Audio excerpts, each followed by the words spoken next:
Hey, Motorman here. I'm getting ready to do the final process on this tour pack. I've got it masked off so that while I'm sanding I don't get any edges, and I think I've got it masked off pretty good. I'm going to start with, I believe, 1500, and I'll go down to 1200,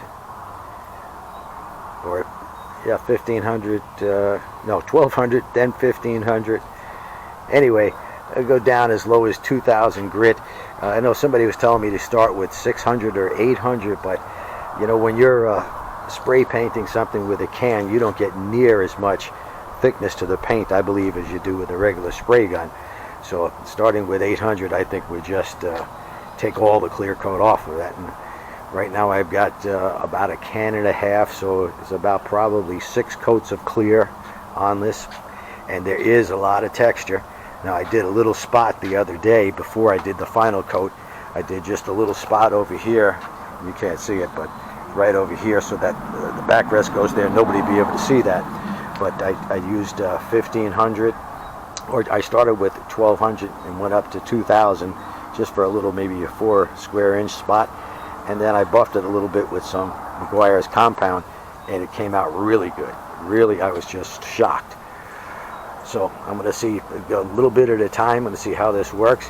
And by the way, if you're wondering what kind of camera, and I know there's some people who wonder about these things, I'm using this SJ Cam 5000X, and I'd heard about this, read some reviews on it. I have 3 GoPro Heroes, and I bought them over the years. They're very expensive. They work very well, but I had to tell you, I paid 85 bucks for this camera. It came with a ton of accessories, and it works beautifully. You barely need a tripod. When you're holding it in your hand, it's got a gyro on it. I'm not even using the gyro now, and when I watch these videos and go to edit, I notice they're pretty good. There's virtually just minimal shaking. So I highly recommend this. They didn't give it to me free, believe me. In fact, I like this so much, this SJ Cam, that they came out with a newer one, an SJ 6000, and I just purchased one of those so that I could have 2 cameras mounted on my bike. And I'm going to be doing some day trips with Motorman videos. And also I'm thinking of doing a video on Harley-Davidson's heyday, what I call the heyday. It is from about 1995 to about 2006, when demand way outstripped supply. And I think it's kind of a fascinating story. At least I'll tell you about what I thought of it and what I came up against trying to buy a Harley-Davidson in those years. And in fact, the first one I bought wasn't until 2004. But if you're interested in that story, that's just going to be a camera on me. I'm going to be talking, nobody asking me any questions, and just giving my opinion on how that worked out and what's happened since then, and how the supply now is the opposite. There's more supply than demand, and of course prices go down. But if you'd like to hear that story, comment below. In the meantime, I'm going to get to sanding this. I guess it should take me about 2 or 3 hours. We'll work on this, and they should be ready to mount it on the bike. I'll get back to you in a little while. Well, alright folks, here it is. The match is pretty good. I'd say it might be a quarter tone lighter than the actual bike, and it's a little difficult to get it perfect because the first base coat is fairly dark, and then you put on the mid coats to lighten it up. Now, I spent, let's see, 9 o'clock this morning till about 11:30 a.m. to sand it and polish it. And it's not the final polish and sand. I got it really good, but I know I can get some more out of it. I can get a better, almost as good as the factory finish out of it. But I didn't want to sand so much today because it's still just a bit soft, but it's got a pretty good shine on it. It looks really good. On a scale of 1 to 10, 10 being a professional, I'd say, you know, a professional who would do this with a regular spray gun, I'd say it's about a 7. On a scale of 1 to 10, when you're talking about your normal rattle can job, I'd say it's off the charts. It's probably a 12, but it was all in the prep. Looking pretty good. It's not fastened down yet, so that's why I've got the jack out here to keep the bike straight up. I don't want to get it all done and then have the wind blow it off. It's a little windy today, blow it off the rack, but it's looking real good. Like I say, probably a quarter tone light, but it's much better than what I could have ever gotten just by buying automotive paint.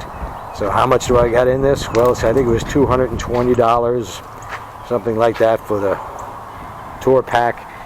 Got a $92 in paint, probably another 10 bucks in sandpaper. I already had the compound, and I used a orbitable polisher, rotary buffer I think they call it, so that you can't burn the paint. Because I mean, let's face it, I buffed cars before, but the random works much better, especially if you're a doofus and you don't know what you're doing. I'm a professional motorcycle rider, but I'm certainly not a professional painter. Was it worth all the time I got in this, which is probably a total of about, I don't know, 8 or 9 hours of actual work? Yeah, I enjoyed doing it. I could have purchased it already painted for, I think it's $699, and maybe they would have got a perfect match, maybe not. So I saved, I guess, about 400 bucks by doing it myself. And of course, whenever you do something like this, you learn something. I know that those little squirt things you put on the rattle can, yeah, they don't work so well. Paint was dripping all over the place. I'll remember next time to activate the clear coat, that's for sure. That delayed me a couple of hours, caused all kinds of aggravation, but it's looking good. I'm proud of it, and I'll bet the average person would never notice any difference in color just by walking up to the bike and looking at it.